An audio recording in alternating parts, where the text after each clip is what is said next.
Let's take a bath. This call is from Demetrius Flannery, an inmate at a federal prison. This call is being recorded and is subject to monitoring.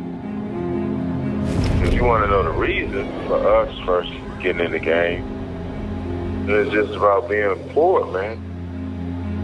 We on welfare, you at the gas station with food stamps. We keep catching the bus with motherfucking holes in the bottom of your shoes. That was the motivation. We got to do something fast. Once me and my brother got a real taste of money, it's like, man, you don't never want that feeling to go away. DEA alleges brothers Terry and Demetrius Flannery are founders of the cocaine organization known as the Black Mafia Family, who began their drug trafficking career selling crack in the mid-'80s. Two brothers from Detroit who built a drug empire, then tried to turn it into a legitimate hip-hop business. BMF, you couldn't really miss them. You watched them get bigger and bigger and bigger. What's up, man? Yes, sir. Hey, you know, a lot of people, man, is thinking that this thing is made up or this thing is fake or that I have an axe to grind. You feel me? Right. But I'm in here with a 27-year sentence based on Demetrius Flannery, as you all know as Big Meech, and Tammy Cowins, known in the paperwork as CS1. Right. Confidential Source 1. So what Big Meech did was call a third-party cooperation. So Tammy Cowins signed up to be a DEA informant to give Demetrius Flannery a time cut, plain and simple. We were rewarded what's called a Franks hearing. It's based on a case called U.S. versus Frank. So I would implore your listeners to look the case up. And what a Franks hearing entails is that you're able to cross-examine your accusers, meaning government agents, meaning informants, and so on and so forth, just like a regular trial.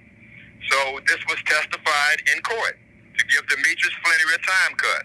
That's what was said on the stand, bro. The lady became a government informant to give Demetrius Flannery a time cut. Well, what they don't understand is that he never received the time cut because what came out was that she had an illicit sexual relationship with Special Agent Keith Cromer. But her first DA handler was the guy, as you should know, Blue, who wrote the BMF indictment, Special Agent Jack Harvey. Special Agent Jack Harvey is the person that locked us all up, who's also the person that locked up Terry White, which was her first case as a DEA agent. And then he retired. He retired after he got them 60 years. Yeah, he retired, and then her handler became a brother by the name of Keith Cromer, Special Agent Keith Cromer, who was also fired behind this particular case. So Meech never received the time cut because unbeknownst to a lot of people, it's against the law to have a sexual relationship or any personal relationship with a government informant. This how it happened.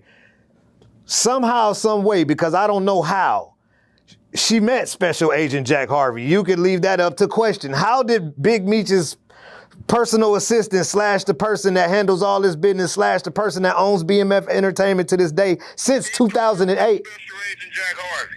She put up with Harvey. So now she meets Special Agent Jack Harvey, and then she starts working for Special Agent Jack Harvey, but not for the Meech case. It was for a whole nother case first. It was for Terry White. But once that case went well, okay, and once that went past and Terry White got his 30 years, Special Agent Jack Harvey retired. But now she was ready to go do the case for Meech and help get Meech his time cut.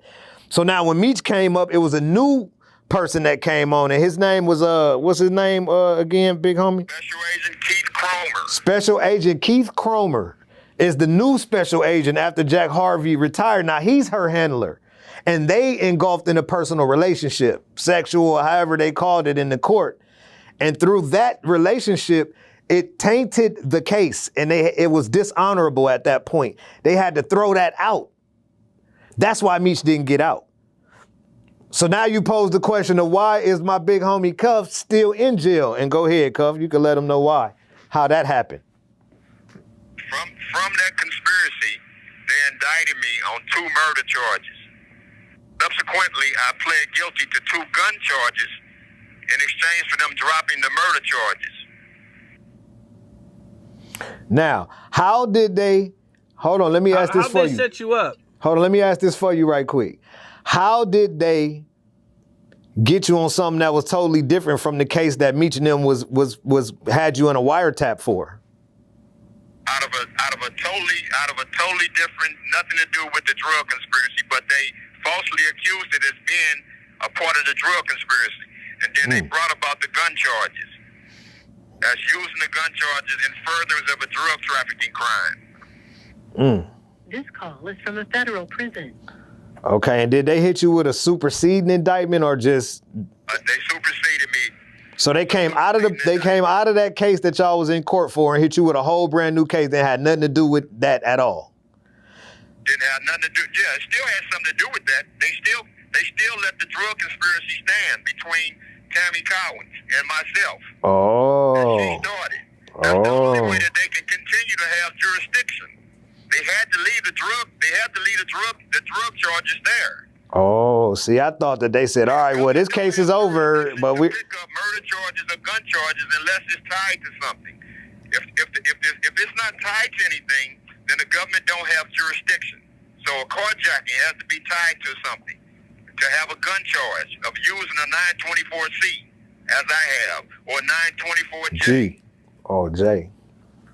You feel me? Discharging a firearm in furtherance of a drug trafficking crime that results in death.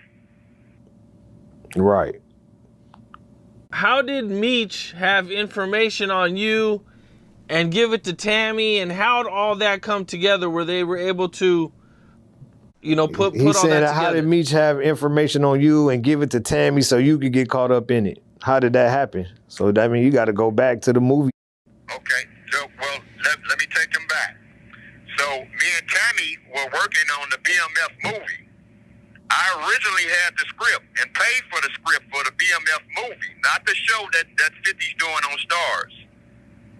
But I originally paid for the script for the BMF movie, so we were shopping the movie. So Tammy was involved at that time, which is CS1. So Tammy Cowins, CS1, had all Meech's life rights. Right. And what year was that? This all the way back in 2010. Okay. So we proved that there was a legitimate business. Right. Legal business. Right. So, well, so let's take it back. The original target was the guy by the name of Fidel Suarez. That was a Mexican cartel member out of California. He was the initial target. Right. Fidel Suarez was the initial target out of Cali. His name is in the paperwork.